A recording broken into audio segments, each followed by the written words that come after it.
ক্ষুদিরামের ফাঁসির সময়ের একটা গানে আছে। ক্ষুদিরাম বলছে, 18 মাসের পরে জনম নেব মাসির ঘরে মাগো, চিনতে যদি না পারো মা, দেখবে গলায় ফাঁসি। সেই হারাক্রন্দনের আশ্বাস গান শুনে আজও অতি বড় পাষাণী মেয়ের চোখে জল আসে, গা শিউরে ওঠে। আমাদের মতো কাপালি করে রক্ত আঁখি আখির সলিলে টল টল করে ওঠে। কিন্তু বলতে পারো কি দেশের জননীরা, আমাদের সেই হারা ক্ষুদিরাম তোমাদের কার ঘরে এসেছে? তোমরা একবার তোমাদের আপন ছেলের কণ্ঠের পানে তাকাও, দেখবে প্রত্যেকের গলায় ক্ষুদিরামের ফাঁসির নীল দাগ। ক্ষুদিরাম ছিল মাতৃহারা। সে কোন মাকে ডেকে আবার আসবে বলে আশ্বাস দিয়ে গেছে, কেঁদে গেছে। তা যদি বুঝতো বাংলার মারা, তাহলে তোমাদের প্রত্যেকটি ছেলে আজ ক্ষুদিরাম হতো। ক্ষুদিরাম ছেলেবেলায় মা হারিয়ে পেয়েছিল সারা দেশের মায়েদের। মায়ের স্নেহের ক্ষুধা তার মেটেনি। তোমাদের সকলকে মা বলে ডেকেও সে তৃপ্ত হয়নি, তাই আসবো বলে কেঁদে গেছে। এবার অভিমানী ছেলে মায়ের ঘরে আসবে না, মাসির ঘরে আসবে।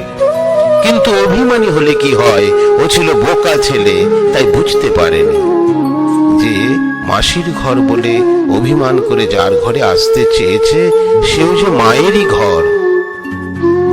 মায়ের সাড়া পায় নাই, মারা তাকে কোলে তুলে নেয়নি, তাই অভিমানে সে আত্মবলিদান দিয়ে আত্মনির্যাতন করে মায়েদের অনাদরের প্রতিশোধ নিয়েছে। যাবার বেলায় দস্যি ছেলে এক ফোঁটা চোখের জলও ফেলে গেল না। হায় হতভাগা ছেলে, কার জন্য সে কাঁদবে? যার জন্য কাঁদবার কেউ নেই, তার চোখের জলও যে লজ্জা, তার কাঁদাটাও যে অপমান। দস্যি ছেলে সব চোখের জলকে কণ্ঠের নিচে ঠেলে রাখলে। ফাঁসি পড়ে নীলকণ্ঠ হবার আগেই ব্যথায় নীলকণ্ঠ হয়ে গেল।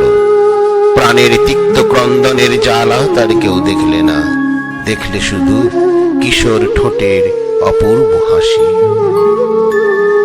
ফাঁসি হতে আর 2-4 মিনিট বাকি। তখনও সে তার নিজের ফাঁসির রশির সমালোচনা নিয়ে ব্যস্ত, যে ফাঁসির রজ্জুতে মোম দেওয়া হয় কেন? তোমরা কি ভাবছো মা, কি সাংঘাতিক ছেলে বাপু?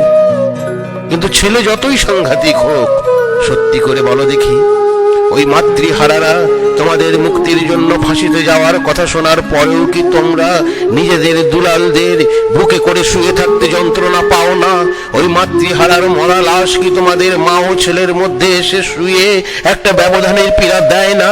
নিজেদের ছেলেকে যখন আদর করে চড়বো, চস্য লেজ্জ পেয় যাবতীয় সামগ্রী খাওয়াও, নিবিড় স্নেহে বুকে চেপে ধরো, শুয়ে ঘুম পাড়াও, একটু অসুখ করলে 33 কোটি দেবতার পায়ে মাথা খোঁড়ো, তখন কি এই মাতৃহীন ক্ষুদিরামের কথা, তারই মতো আরো সব লক্ষ্মী ছাড়া মাতৃহারার কথা মনে হয়ে তোমাদের বুকে কাঁটার মতো বেঁধে না? তোমাদের এত স্নেহ, এত মায়া কি অনুশোচনায়, লজ্জায় সংকুচিত হয়ে ওঠে না?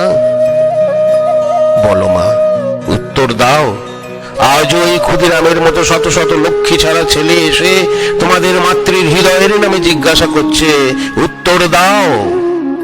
জানি জানি উত্তর দিতে পারবে না, মুখে কথা ফুটবে না, তুমি বলতে যাবে, কিন্তু অমনি তোমার মনের মা তোমার মুখ টিপে ধরবে। মানুষের মন আর আত্মা এমনই বালাই যে পরের দুঃখ দেখে তার নিজের ভোগ বিস্বাদ হয়ে ওঠে, বিশেষ করে মাদের। মাতৃহারা এক পাশে দাঁড়িয়ে জল ছলছল চোখে যদি চায়, তাহলে তোমার হাত উঠবে না তোমার ছেলের মুখে কিছু তুলে দিতে, আপনি শিথিল হয়ে যাবে, এটাও সওয়া যায়। কিন্তু যদি কোনো মাতৃহারা বিদ্রোহ করে কারুর কাছে কিছু না চায়, মাথা উঁচু করে কোনো মায়ের ঘরের পানে না তাকিয়ে তার রুক্ষ কেশ লক্ষ্মী ছাড়া মূর্তি রুদ্রকে তনুড়িয়ে চলে যায়, ডাকলেও ঘরের পানে তাকায় না, মায়ের ডাকের চোখ ছলছল না করে উল্টে আত্মনির্যাতন করে তোমাদের চোখের সামনে, তাহলে মায়ের মন কেমন করে ওঠে বলো দেখি? হে আমার দেশের জননীরা, তোমাদের কাছে এসেছে তেমনি বিদ্রোহী লক্ষ্মী ছাড়া মাতৃহারার দল, তাদের হারানো ক্ষুদিরামকে খুঁজে নিতে। ভয় করো না, বিদ্রুপ করো না এদের মা, এরা ভিখারি ছেলে নয়। আমরা তোমার কাছে করুণা ভিক্ষা করতে আসিনি, আসবো না। আমরা এসেছি আমাদের দাবি নিয়ে, আমাদের হারানো ক্ষুদিরামকে ফিরিয়ে নিতে। সে যে আমাদের মাতৃহারা দলের, সে মায়ের দলের নয়। ক্ষুদিরাম গেছে, ক্ষুদিরাম গেছে, কিন্তু সে ঘরে ঘরে জন্ম নিয়ে এসেছে কোটি কোটি ক্ষুদিরাম হয়ে। তোমরা চিনতে পারছো না, তোমরা মায়ায় আবদ্ধ। ছেড়ে দাও, ছেড়ে দাও আমাদের ক্ষুদিরামকে। তোমাদের ছেলেদের ছেড়ে দাও, ওরা আমাদের, আমাদের লক্ষ্মী ছাড়ার দলের। ওরা মায়েদের নয়, ওরা ঘরের নয়, ওরা বোনের নয়, ওরা হাসির নয়, ওরা ফাঁসির। ওই যে কণ্ঠে হাত দিয়ে জড়িয়ে বুকে চেপে ধরেছ, ওই কণ্ঠে ফাঁসির নীলি দাগ লুকানো আছে। ওরা তোমার নয়, আমার নয়, ওরা দেশের, ওরা বলিদানের, ওরা পূজার। কোথায় ভাই ক্ষুদিরাম? 18 মাসের পরে আসবে বলে গেছো, এসেওছ হয়তো প্রতি ঘরে ঘরে, কিন্তু 18 বছর যে কেটে গেল ভাই। সাড়া দাও, সাড়া দাও আবার, যেমন যুগে যুগে সাড়া দিয়েছ ওই ফাঁসি মণ্ডপের রক্ত মঞ্চে দাঁড়িয়ে। তোমাদের সাথে আমাদের বারবার দেখাশোনা ওই ফাঁসি পড়া হাসি মুখে। আর একবার সাড়া দিয়েছিলে তুমি আয়ারল্যান্ডে রবার্ট এমেট নামে। সেদিনও তুমি তরুণ বয়সে ফাঁসির কৃষ্ণ আলিঙ্গন, খড়গের সুনীল চুম্বন পেয়েছিলে।